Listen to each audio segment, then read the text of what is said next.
どうも VR のカリスマミオライダー高松です。この動画は360度 VR 動画なので、スマートフォンからお越しの方は YouTube アプリから必ず見てください。で、見たい方向を指でグリグリして自由に見るということで、英語字幕も表示できるようにしたんで、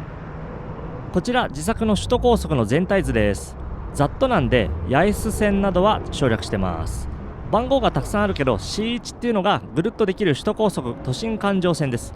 B っていうのは海沿いを走る湾岸線ね。主要の建物や名所も一緒に載せてます。本日走るところは都心環状線から始まり11号線のレインボーブリッジを渡って湾岸線に沿ってゴールの大井パーキングエリアまで。スタート地点は浜崎橋ジャンクションの数百メートル手前のところから。それではバイク編のスタート。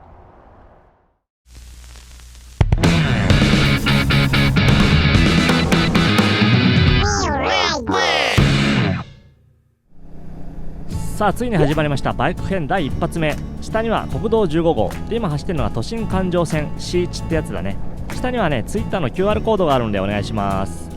で左の方にはね浜松町駅がもうすぐ見えてくるんで、下が JR 線が走っててね。で正面には東京モノレール浜松町駅から羽田空港まで行くという、便利な路線ですよ。でもうじき、浜崎橋ジャンクション、これジャンクションっていうのは分岐点っていう意味ね。いやーついにねバイク編始まりましたよ。これ一発目ね、レインボーブリッジ渡っちゃうから今日。でここで1号線に乗ると。ここね首都高ってめちゃめちゃややこしいんだけど、いろいろ番号があって、でそれが路線が変わるごとにこう出していきます。で、左の方にはゆりかもめね、ゆりかもめ、このゆりかもめ乗ればレインボーブリッジを渡れるんで、でもね空は見えないんでね、空が見えるのはこの首都高速のバイクバージョンだけです。車だとね、オープンカーなら見れるけど。で左の方にね今日の全体図、ちょっとね初めて首都高速見る人はややこしいかもしれないけど、いろいろ面白いんでね、奥が深いんで、この狭い東京の中をこんなうねうね高速道路を巡ってるわけですからね。今、ここ芝浦ジャンクションかな、芝浦ジャンクションです。これね分岐点です。でこっからレインボーブリッジのある11号線ね、首都高速11号線に乗るということで、いやーレインボーブリッジをねあんま渡る機会なんてないでしょう。これ11号線出ました。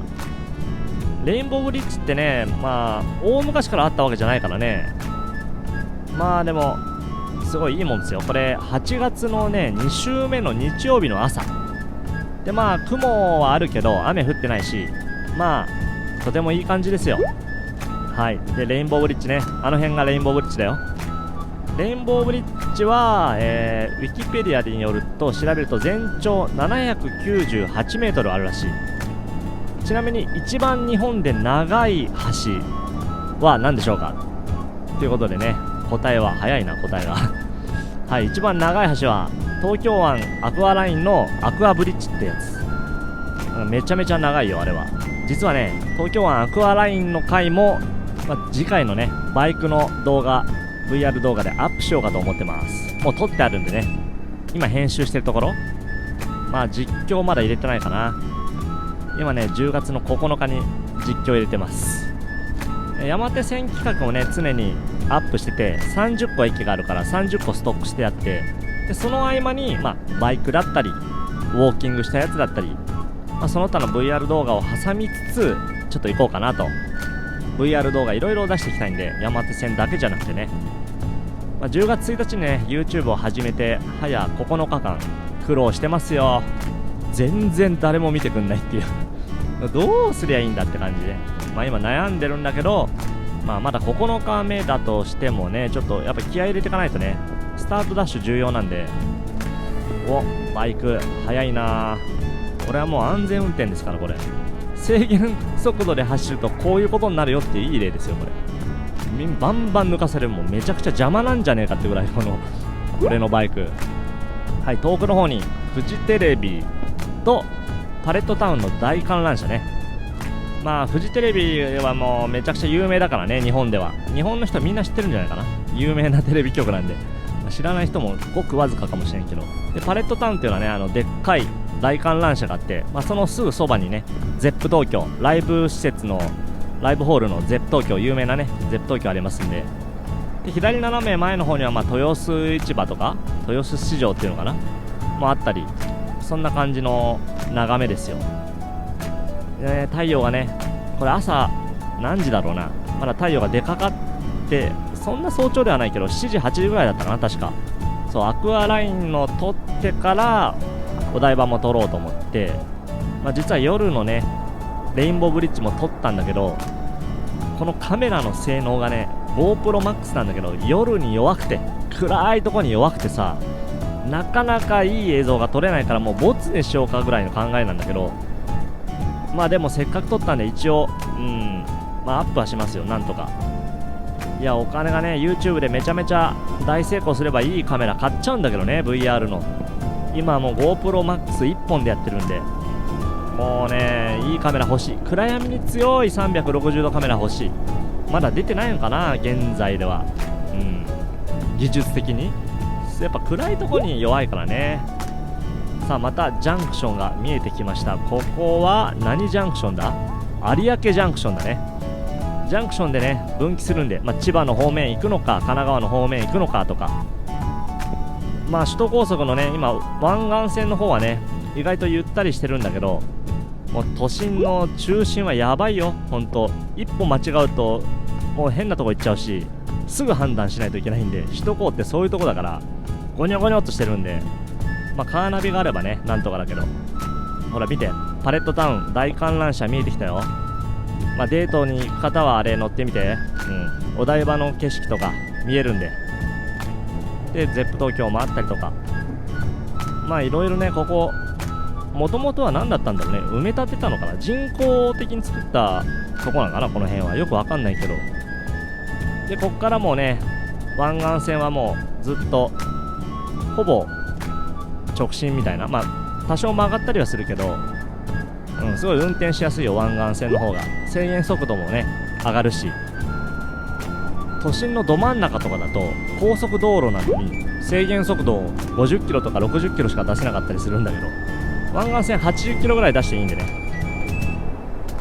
フジテレビ見えました。さっき遠くから見えたフジテレビね。で左の方にはねダイバーシティ東京プラザっていうねガンダムの像があるところで有名な、ガンダム見るときはねぜひダイバーシティを目指して皆さん来てください。ZEP 東京っていうのがパレットタウンの方にもあって、ダイバーシティにもね ZEP ダイバーシティ東京っていうね ZEP が2個もあるって近いところにね、お台場に。ややこしいこれは本当。でこれからねでっかい橋の下をくぐるんだけど、この上は普通の道路とさっき言ったゆりかもめね、ゆりかもめの電車を今くぐりました。で目の前にトンネルが見えてる。このトンネルにしばらく潜るんだけど、この上は海ね、海の中をこのトンネルで走るということで、このトンネルは明るいんでなんとかなるけど、アクアラインの中のトンネルが暗くてさ、映像がちょっとブレちゃうんだよね。カメラやっぱ光が必要なんで、カメラってどうしてもね。いつもこのチャンネルを見てくれてる皆さん本当ありがとうございます。どうすかこのチャンネルは、いい感じですか？はい。で今回ね今走ってるとこだいたいこの辺走ってますって地図もね今出してるんで、左の方にちょうどトンネルの中です。トンネルの中、この動画を作るにあたりね様々な準備が必要で、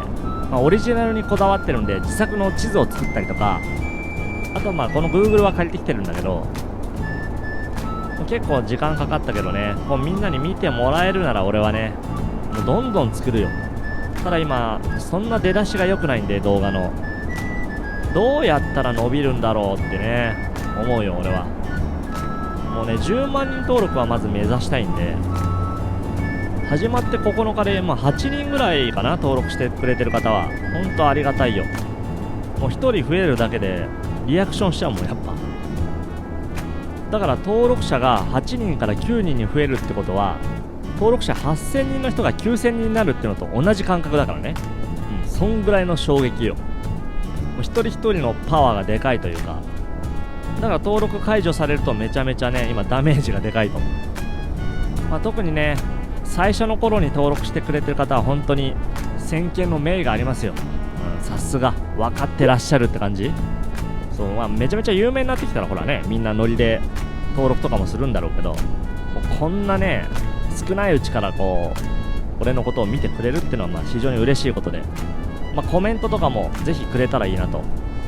まあ、全然ねこうなってくるともうアンチでも何でもいいからとりあえず見てほしいってなるね、気持ち的に。で今左の方にね自作の地図を出させてもらってるけど、まあ複雑なんでね、まあ、たくさん見てほしいね。番号めちゃくちゃあるでしょ。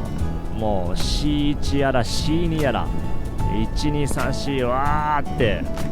あって、で B っていうのもあったり、 B が湾岸線ね、今走ってるのが B の湾岸線、まあ水って書いてあるのは海ってことね。でまあ名所東京タワーとか六本木ヒルズとか浅草とかの一応写真も自分で撮ってきたやつを切り抜いて貼ってるんで、もう実際足を訪れたところの写真なんで、ネットで拾ってきたもんじゃないんで、それをねこうフォトショップでこう作って、まあここら辺にこれがありますよと、でこれが何号線なんですよっていうのがねちょっとでも分かってもらえて、まあ、楽しんでもらえたらなと。この動画バイクバージョンなんでね、自転車より疾走感はあるよ間違いなく。まあ移動距離が半端ないけど、まあ自転車動画もね結構大変だったけど、バイクはバイクでね、俺本当にやりたかったのはこっちの企画だから、バイクに乗って360度のカメラでこう YouTube で配信するという。で今大井パーキング着きましたよ、早くも。はい、ここが本日のゴール地点ですね、間もなく。でね俺 ETC まだついてないんですよこれ。まあバイク納車して1週間目なんでだから ETC 料金だと360円、今日走った区間とこの日にちと時間帯によると。で ETC ないと1090円ね、これ1090円取られてるんでETC つけるか悩むな。4万ぐらいかかるよ全部込み込みで。本日のゴール地点の地図も貼っておきます。ということでね、次回はアクアラインお届けしますんで、また次回。